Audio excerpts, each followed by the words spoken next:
line. Reinhardt just kind of having a free will to walk forward, and oh my god, this Genji is absolutely popping off.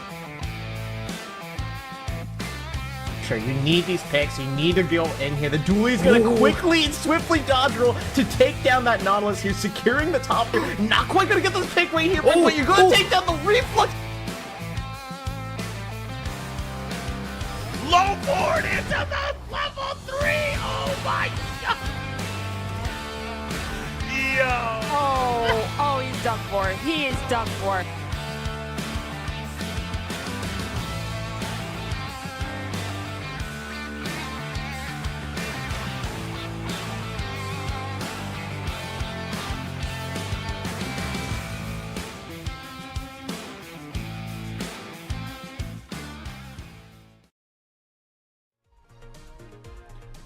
And we are here with Splatoon 3 Finals of WSSEA. We have Central Kitsap and South Ridge here fighting for the first ever Splatoon 3 championship with WSSEA. My name's Spicy. I'm joined on the mic by Neptune. How are we feeling today? I'm feeling great because the season is at its pinnacle, is at its boiling point here. We are at the final destination, which is Grand Finals, and it's just an incredible season. Not only has Central Kitsap lost only one match, which was Lake Stevens, those individual games are only games they've lost this season, so we have a titan in the room here, Spicy.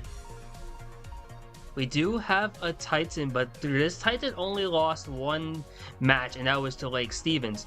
Lake Stevens only lost one match as well, and that was to South Ridge, who won in the regular season, and we saw it last week in an absolute thriller, South Ridge beating Lake Stevens in semifinals. So you have South Ridge here, an insane team as well. They're looking to take the momentum they've had from semifinals, from this entire playoff run, and try to win that first championship as well.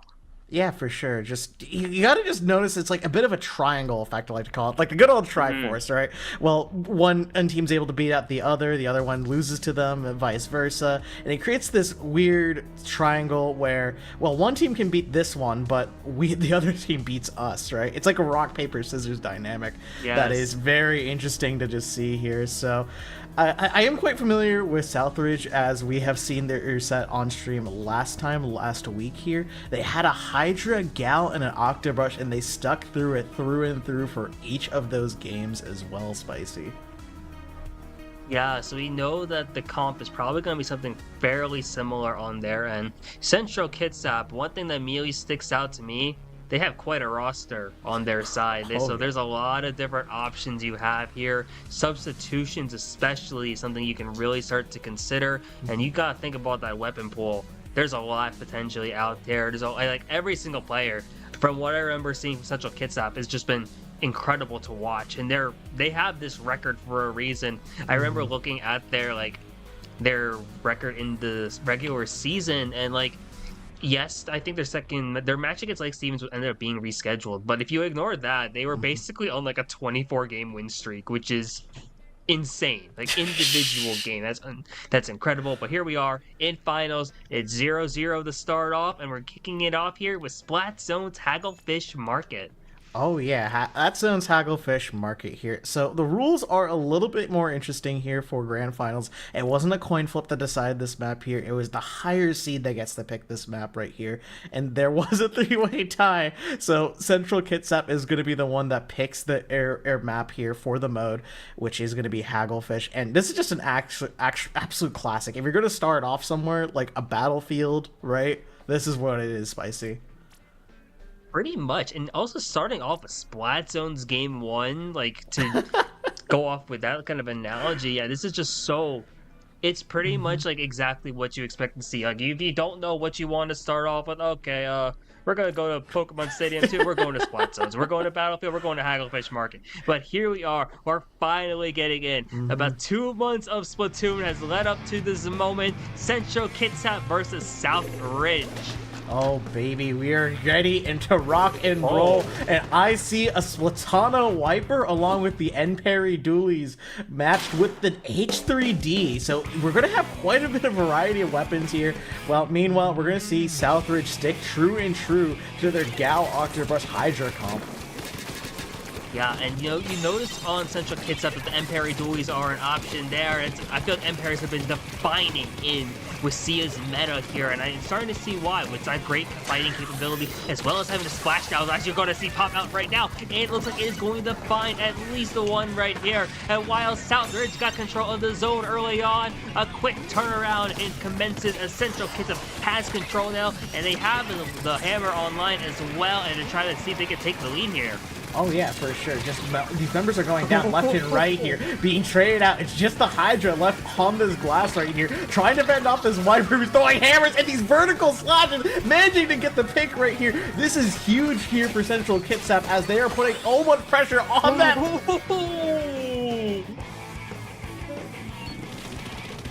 And that was an absolute amazing sequence of events. If you are Central Kitsap, their Wiper is going absolutely off. I believe that is Boop, who is just playing so well here with that Splatana Wiper. And all of a sudden, we start at 100, and the points have already ticked up all the way to 20. We are approaching a knockout territory here. Central Kitsap looks to get on the board, but Southridge has something to say about it now. They are going to be able to flip the zone and force a pretty big penalty here onto CK.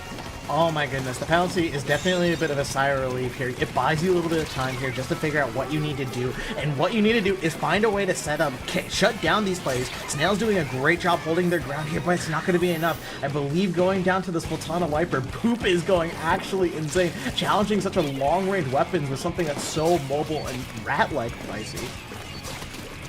And you really just see that Boop is using so many great things here. Using the Wipers, like, gameplay all the way to its best advantages. Really using all parts of that kit here. Is going to be able to use those vertical slashes and the horizontal slashes as well to get that pick. And it's really great here because Central Kitsap is really close to getting out of their penalties. That Booyah Bomb is going to come in clutch here for Southridge. Zone goes back into neutral, at least for now. The Octobrush are trying to stay alive here. Seeing if they're going to be able to make the zone flip, but it doesn't look like it's going to be enough. Central Kitsap is only one up now. It is just Boop, who is able to take out Woomies there on the 52 and able to secure the zone. Central Kitsap is in knockout territory once again. Single digits here. It looks like they might have enough to hold on. Hammer comes out just to seal the deal as Central Kitsap takes the first game. Oh my goodness, that was incredible. Just the immediate pressure from the members of Central Kitsap, finding ways to consistently break the setup that Southridge is obviously known for between their Octobrush to stuff out anyone who rushes, the wall with the Gal, the Hydra that's set up on glass. They were just, they know exactly what to do and when to do it, and that just allowed them to fall over like dominoes and take that game pretty convincingly, Spicy. Convincingly indeed. You saw that, like, the aggression from Central Kitsap, or really the coordinated aggression, I want to say, on their end, because you can see aggression, but that aggression was incredibly clean, being able to just invade all the space and really make it hard for Southridge to set up, because comparatively, you saw that Central Kitsap had a lot of faster weapons there, with the Wiper, with the N-Parry Dualies especially, and it really just broke through the Southridge formation and made it difficult for Southridge to really establish anything, and that was an incredible play here. But that's only game one. Still have quite a few games left here in the set. Oh yeah, quite a few number of games here, but between these games, we do have to give a shout out here. We would not be in the position we are without our sponsors, and we do want to give a shout out to our first sponsor of today, Zotac Gaming, for powering today's stream. Thanks to their incredible support, we're able to bring this podcast to you all and helping showcase the amazing talent in Scholastic Esports. Let's show our appreciation for Zotac Gaming. Give them a huge shout out on social media. Make sure to join their community on Discord, and don't forget to use hashtag powered by Zotac or hashtag ZotacUSA when you post.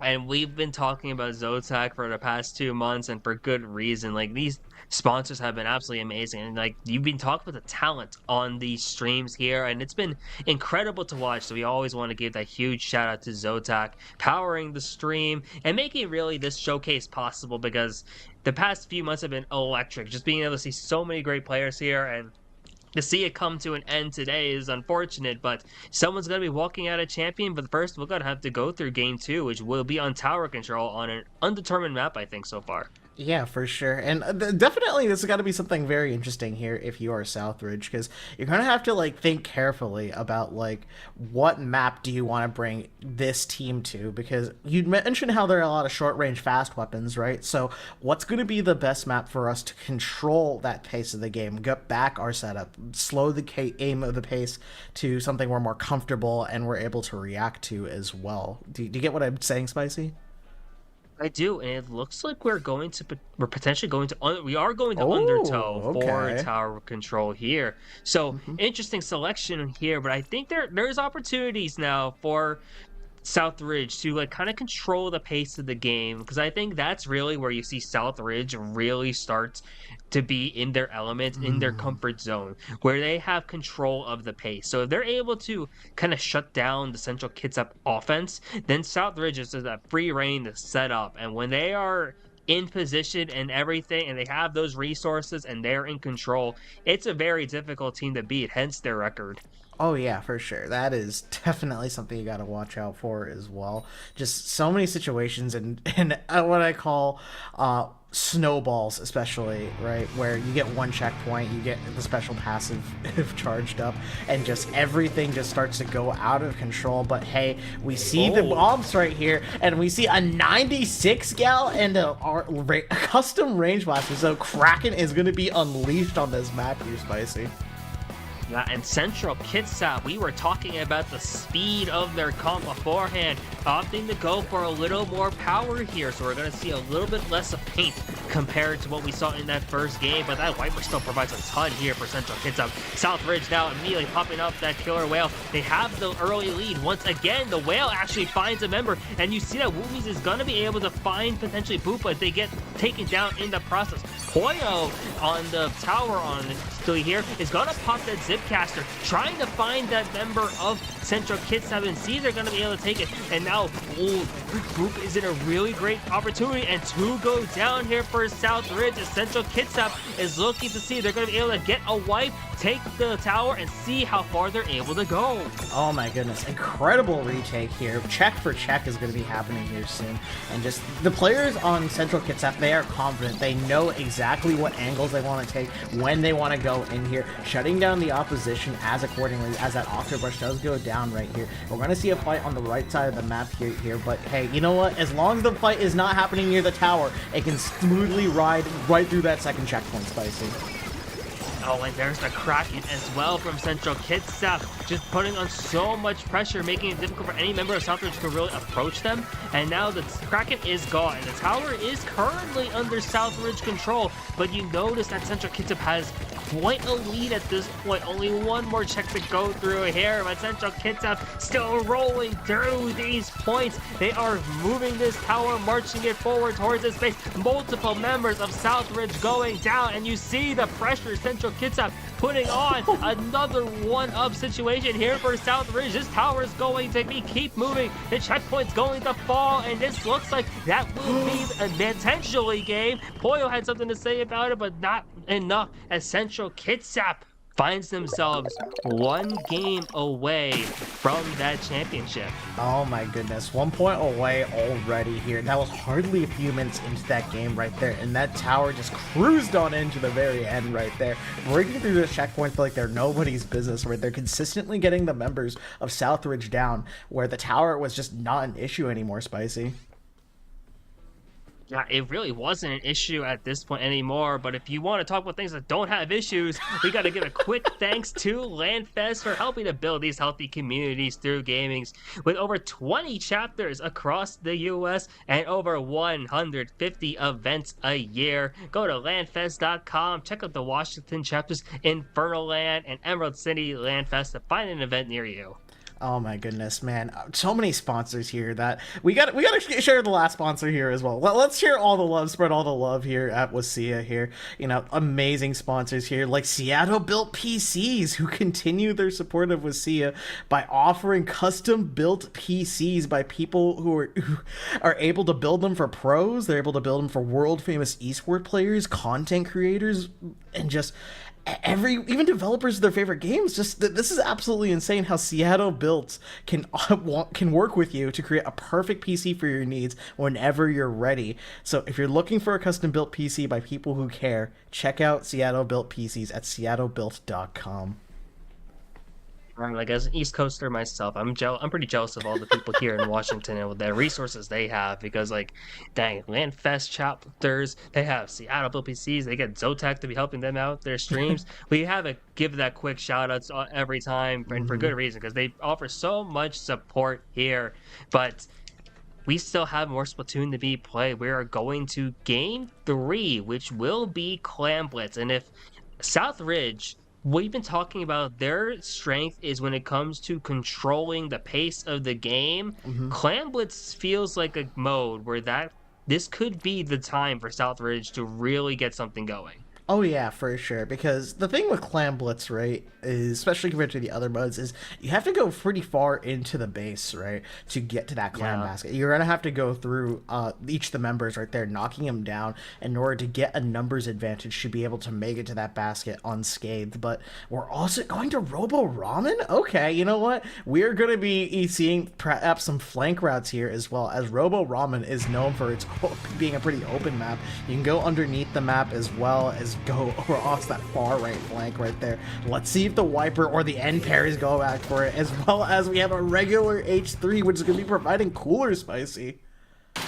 Speaking of cooler, South Ridge has opted to change their comp, bringing in the Tri-Slasher Nouveau, basically also having a tactical cooler on here. And we've been talking about pace of play so much throughout this set, and now with tactical cooler being an option on both teams, there's an option for a lot of speed, a lot of like zombie comps in a way, just being able to navigate with the added buffs from the tactical cooler. But once again, Central Kitsap finding advantages. They have the cooler ready, they have the speed buffs as well, and that's 2 power clams, only 1 member up from South Ridge, make that a wipe, and we went from 100 to 60 in basically no time, as this basket is still up. And as you see that Central Kitsap, with a couple clams in, have already made their way to the 51, trying to see if they're going to be able to keep this going. But what an opening push it's been for CK. Oh my goodness, such a crazy opening push. Just ready, set, go. We go all hold forward here and get all these clams in here. 51 is very impressive on the board, nearly half the points right there. But oh, that's such an incredible pick right there from the teamwork of the Wiper, as well as the L3 right there. The hammer's coming out. It is hammer time. You're gonna have to get some picks, but unfortunately not gonna be able to. But your teammates are able to clean it up here, Spicy. Yeah, and they're trying to see if they could dunk that clam into the basket, but unfortunately, you saw the Southridge defense holding there at that point. And that's where Southridge really thrives, when they know they're able to hold on defense. And the Hydra just putting out so much range here, and a few members of Central Kitsap in an awkward position. They do have a power clam on both sides, but now it's a matter of seeing, is Southridge, they have the Zipcaster, they have the Octobrush, they are making a push for that tower, or over towards that basket, see if they're going to be able to get anything going. The Octobrush isn't going to be able to find the pick yet, but they have the Tactical War available, trying to see if they can get anything going. They are able to take out Boop. They look like they are going to be able to find 2, and this looks like maybe this is the opening here for South Ridge, but the bomb coming in, the Nozzle Nose putting up some clutch defense, and what a potential hole, but South Ridge does score. Oh, Southridge just managed to score right here, but this is just not a position that you want to be in, especially with the basket open. You want to be able to score more than that power clam, but just so many players are going down, and just a lot of control near that basket here as well. Something I'm picking up on, especially with Central Kitsap's comp as well, are the point sensors from that L3 right there. They're being able to mark these players one by one, and then just hunt them down towards the end. Or if they do try to push up something, it is immensely harder because their position is given away, Spicy. Yeah, and having that position being on the curling bomb, you see that the information from Central Kitsap is just so strong. They just know where all of Southridge is because of those point sensors that you mentioned. And now that they have a hammer rushing in towards the base, it could be pivotal here, but Southridge is able to still hold on defense. The big thing here is Clams, though, seeing who's going to be establishing this. We are now in the 2-minute point of this game. Central Kitsap, if they hold, are so close to a championship, but Southridge, they still got some fight left in them, but they're gonna need some clams first. we gotta give a shout out to Ghoul right here, consistently anchoring the team, putting out consistent pressure and pain, as well as tactical moves to enable their teammates to walk in. Oh my goodness, a little bit over antsy there to get a kill, but Snail once again tried and true with that Hydra. Booyah bombing as well. There is going to be plenty of opportunities to push up here, but not with that hammer coming through, Spicy. And once again, the plays here from Central Kitsap have been phenomenal. You've just been seeing them make such great use of their specials here, and they're just buying themselves time, and Boop is going in for an aggressive play. They get wiped in the process, but they're going to add a little bit to the lead. It is going to just basically cut into the penalty, so it's not going to get them points, but it is also notably going to be giving South Ridge a pity clam, which does mean that there's an easier chance here for South Ridge to score and maybe make something happen in this last minute. Oh yeah, for sure. Another extra pity on the board could potentially swing this game if it's used just right here. But hey, we have the tactical on, we have the Hydra set up, we see the jumps coming in. The members of Southridge need to find some way inward. We do get a Booyah Bomb, but not quite a pick yet. We do finally get the pick here. They're going to get this started here shortly, running forward here, trying to get this opportunity, not having enough ink for this Fizzy Bomb right here. Just slowly trying to push this, make sure it doesn't happen. But wait, there's a flank going on at the same time, but that doesn't seem to matter when Southridge is already at the basket and going to be able to score first. Now, but there's now a matter of seeing how many clams are they going to be having here, because the basket is about to close, and it's a matter of seeing if Southridge going to be able to keep the basket open. They're not going to be able to. They have to build a power clam soon, otherwise that is going to be game. And at this point here, there is overtime in play. There is the speed action. The pity clam is still in the back there for Southridge, but they get wiped. That could be the dagger here, as Central Kitsap should be able to hold on defense, prevent any push here from Southridge, and in any few seconds, this looks like this could be the game here and potentially the championship, as Central Kitsap 3-0 and an absolute dominant season are going to be the first champions for Splatoon 3 at WSSEA. Congratulations, Central Kitsap right there. Putting on a phenomenal performance, not only through this season, but in this final set as well here. Going 3-0 over Southridge here. And after that nail-biter of a semifinals last time right here, they were just managed to end the storybook the way they wanted to do it. Absolutely incredible, Spicy. Yeah, and like an incredible season, really. And like the big thing you have to point out from Central Kitsap is that this wasn't like the story of like one player really carrying and kind of being the hero of the team. Like every player there was doing some sort of, had an insane amount of value on there. You saw it really from their comp, like the nozzle nose putting up so much pressure there. The point sensors were such great. The splat dualies, you had the power of just being able to get so many picks there, and that wiper was putting out so much pain as well as applying so much pressure in those fights. It's an overall team effort, and that's what we love to see here in Splatoon tournaments, and really in competitive as a whole, when you see an entire team just like kind of come together, and that's just amazing stuff from them. So huge congratulations to Central Kitsap for winning finals here and being champions of the season. Oh my goodness, it's just actually incredible that just we talked about Scholastic Esports talents, right? And then we see the talent just unfold in front of us right here. You mentioned before just like how each and every single player on Central Kitsap was able to contribute in some meaningful way. We saw Boop on that wiper consistently taking down that Hydra, as well as taking fights that should not be theoretically in their favor but coming out on top. The end pair is consistently moving in and out, taking flanks and using that splashdown to their advantage. And then we have Ghoul flexing from the L3 nozzle nose, as well as I believe the CRB as well. That is just actually incredible, Spicy.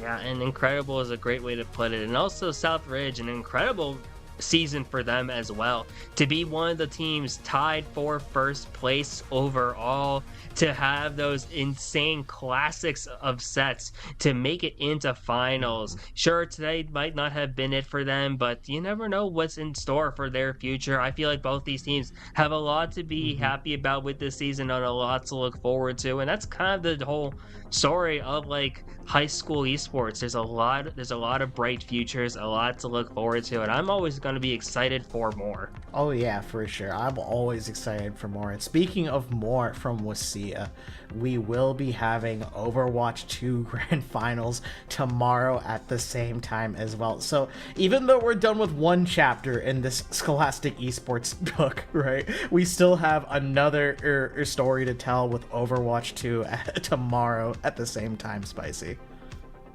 Yeah, and I think Street Fighter as well has finals on Thursday, if I remember right. So, like, this was, I'm pretty sure, the first of basically the triple header for WSSEA's Scholastic Finals, and this is, what a way to start. And it's only going to be getting even better, which is absolutely awesome to hear. You definitely want to be staying tuned the next couple days on this channel just to be watching a great talent across different games. Oh yeah, for sure. There's plenty of talent here at WSSEA, just between so many different games as well. And it just blows my mind that I had an opportunity to be here to see it with you live with Spicy. I'm stumbling over my words. It feels like, I don't know, this is like a Cinderella moment, right? Where things just bookend, everyone lives happily ever after, and just we can go on to the next chapter here. And I guess that means that it probably is time for us to wrap up this chapter. But Neptune, always a pleasure casting with you. Where can the great people of this community find you? Well, you can find me at Neptune. It's a 2 and 7 TU and an underscore at the end, both on Twitch and Twitter. I'm normally with collegiate esports for Splatoon as well. So if you are interested in checking us out, check out CCA Splatoon. I know some high school players are going to be graduating soon, and if you're looking for an opportunity to play Splatoon at the collegiate level, check those out.